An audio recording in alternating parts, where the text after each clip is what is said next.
Hi friends, இந்த வீடியோவில் நம்ம என்ன பார்க்க போகிறோம்னா சொரைக்காய் பொரியல் எப்படி செய்யலாம்னு சொல்லிட்டு தாங்க பார்க்க போகிறோம். இப்போ சொரைக்காய் சீசனாக இருக்கனால அடிக்கடி நம்மளுக்கு கிடைக்குங்க. அதனால் நம்ம நிறைய டிஃப்ரெண்ட்டாக செஞ்சு பார்க்கலாங்க. இன்றைக்கி சொரைக்காய் பொரியல் எப்படி செய்யலாம்னு சொல்லிட்டு தாங்க பார்க்க போகிறோம். 2 டேபிள் ஸ்பூன் எண்ணெய் ஊற்றியிருக்கேங்க. அதில் 1 ஸ்பூன் கடுகு போட்டுப்போம். கடுகு நல்லா பொரிஞ்சு வரட்டுங்க. கடுகு நல்லா பொரிஞ்சிடுச்சு. இப்போ வரமிளகா போட்டுப்போம். வரமிளகாவும் நல்லா பொரிஞ்சு வந்த பிறகு வெங்காயத்தை பொடிசாக கட் பண்ணி வச்சுருக்கேங்க. அதையும் இதில் ஆட் பண்ணி நல்லா பொன்னிறமாக வறுத்து எடுத்துப்போம்.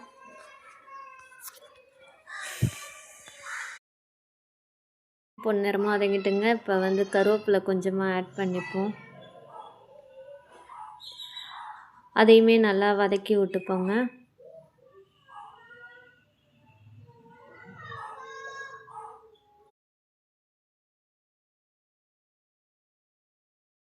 பாருங்கள், எல்லாமே நல்லா வறுபட்டு வந்துட்டுங்க. இதில் சொரைக்காய் ஆட் பண்ணிப்போங்க. நான் சொரைக்காய் பெருசு பெருசாக தோல் சீவி கட் பண்ணி எடுத்துருக்கேங்க. இது விதையை நான் நீக்கலைங்க. ஏன்னா இது பிஞ்சு காயாக இருக்கனால நான் விதை நீக்கலைங்க. உங்கள் காய் எப்படி இருக்கோ அதுக்கேற்ற மாரி நீங்கள் விதையை நீக்கிட்டு சேர்த்துங்க. காய் சேர்க்கும் போது நிறையா இருக்குங்க, செஞ்சால் கொஞ்சமாக தாங்க இருக்கும். இப்போ தேவையான அளவு உப்பு சேர்த்துப்போம்.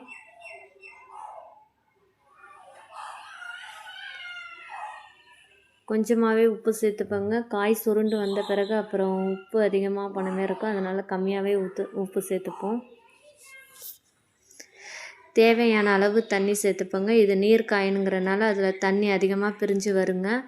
அதனால் கொஞ்சமாகவே தண்ணி சேர்த்து மூடி போட்டு வேக வைப்போம்.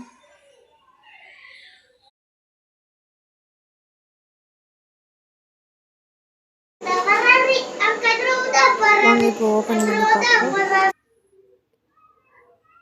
பாருங்கள், நல்லா தண்ணி கொஞ்சமாக தாங்க ஊற்றிருந்தா நல்லா பிரிஞ்சு அதிகமாக வந்திருக்கு பாருங்கள்.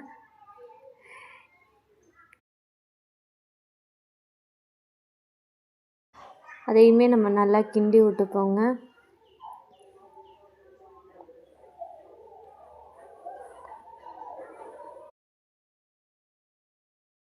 இப்போ தேவையான அளவு பெருங்காயத்தூள் சேர்த்துப்போம்.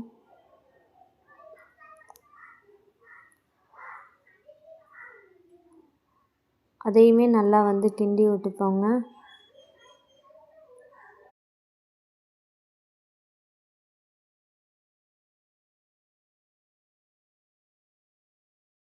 விட்டாச்சுங்க. அதை மூடி போட்டு வேக வச்சுப்போம். வாங்க ஓப்பன் பண்ணி பார்ப்போம். பாருங்கள், சூப்பராக வந்திருக்குங்க.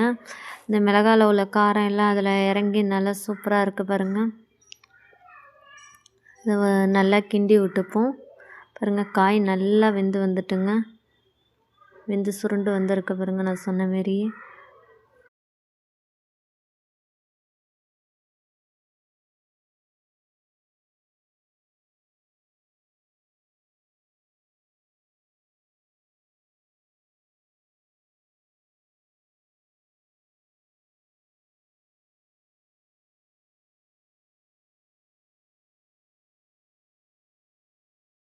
அது கூடயே தேங்காய் துருவல் நம்ம சேர்த்துக்கிட்டோம்னா இன்னும் சூப்பராக இருக்குங்க. வாசனையாகவும் இருக்கும், டேஸ்ட்டாகவும் இருக்குங்க.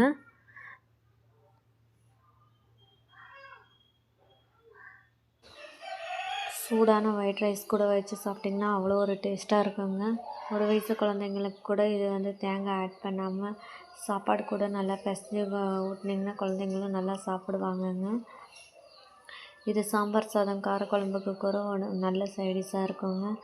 இந்த வீடியோ உங்களுக்கு பிடிச்சிருந்துச்சின்னா லைக் பண்ணுங்கள், ஷேர் பண்ணுங்கள், சப்ஸ்கிரைப் பண்ணுங்கள். தேங்க்யூ. அடுத்த வீடியோவில் நம்ம பார்ப்போம்.